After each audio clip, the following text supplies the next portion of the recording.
আজকে আমরা একটা শর্টকাট টেকনিক শিখব। এটা শুধুমাত্র আমাদের অ্যাডমিশন নয়, আমাদের চাকরির পরীক্ষার কাজে লাগবে। তো এটা কি, এটা হচ্ছে গুণের নিয়ম। কিভাবে কোনো গুণ, পয়েন্টের কোনো গুণ আমরা কিভাবে খুব সহজে করব সেইটাই আমরা আজকে দেখব।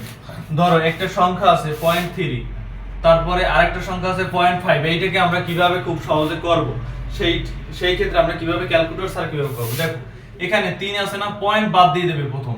দুইটার পয়েন্ট বাদ দিয়ে দাও। পয়েন্ট বাদ দিয়ে দিলে কত থাকে? এখানে 3 থাকে, এখানে কত থাকে? 5 থাকে। তার মানে গুণ দিয়ে দিলে কত হয়? 15 হয়। তাহলে দেখো এখানে আছে কয়টা সংখ্যার পর দশমিক? একটা সংখ্যার পর। এখানে আছে একটা, তার মানে একটা আর এই একটা, দুইটা। তার মানে দুইটা সংখ্যার পর তোমরা কি পয়েন্ট দিয়ে দেবা? একটা দুইটা, এই দুইটার পর আমরা একটা পয়েন্ট দিয়ে দিলাম। এই হচ্ছে অ্যানসার। ঠিক আছে, দেখো খুব সহজ না? এইবারে ধরো যদি আমাদের থাকে 0.001 ইনটু ইনটু যদি থাকে যে আমাদের ধরো 0.5, তো এই ক্ষেত্রে যদি আমরা ক্যালকুলেটর ছাড়া করতে যাই আমাদের একটু সময় সাপেক্ষ হবে।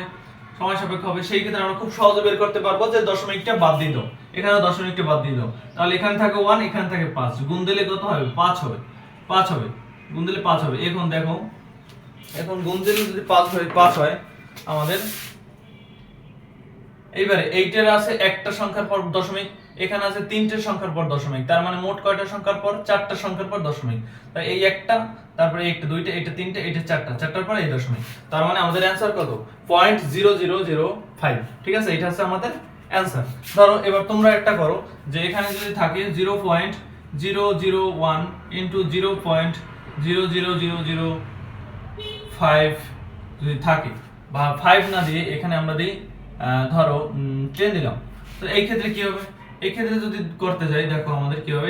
এখানে 1 রয়েছে আর এখানে 10, দশমিক বাদ দিলে তাহলে 10 এর সাথে 1 গুণ করলে হবে কত? 10ই হবে। তারপরে কয়টা সংখ্যার পর?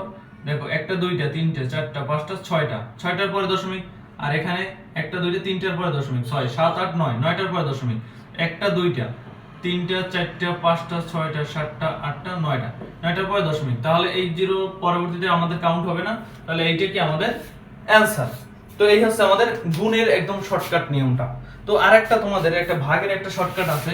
তো ভাগের বলতে আমরা এখানে পাঁচের ভাগের বিভিন্ন সূত্র আছে। আমরা পাঁচের যে ভাগ সেটা দেখবো। ধরো একটা সংখ্যা আছে উপরে 5, 7, নিচে আছে 5।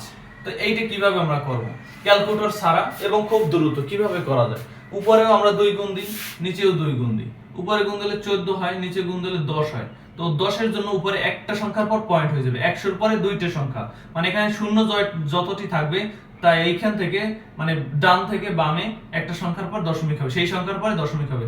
ধর এখানে শূন্য আছে এটা একটা, তাহলে আমরা প্রথম 14 লিখে ফেলবো উপরে। তাহলে শূন্য একটা আছে, তাহলে এক সংখ্যার পরে কি একটা দশমিক। ধরো এখানে উপরে থাকলো 7, নিচে থাকলো 100, সেই ক্ষেত্রে কি হবে? উপরে 2 গুণ করব, নিচে থাকলো 50, তাহলে আমরা কি করব? আমরা উপরেও 2 গুণ করব, নিচেও 2 গুণ করব। উপরে 2 গুণ করলে 14 হয়, নিচে করলে 100 হয়। তাহলে নিচে কয়টা শূন্য? দুইটা শূন্যর জন্য আমরা প্রথম 14 লিখব, তারপর একটা, দুইটা, এই দুইটার পরে আমরা কি একটা পয়েন্ট দিয়ে দেবো। এই হচ্ছে আমাদের 5 এর নিয়ম, যে 5, 50, 500 এভাবে থাকলে আমরা ভাগটা কিভাবে করব। আর গুণ থাকলে কি করব? দশমিকটা বাদ দিয়ে দেবো, তারপর গুণ দেবো, তারপর কয়টা সংখ্যার পর দশমিক আছে সেইটা করলেই আমাদের কি গুণের নিয়মটা শেষ।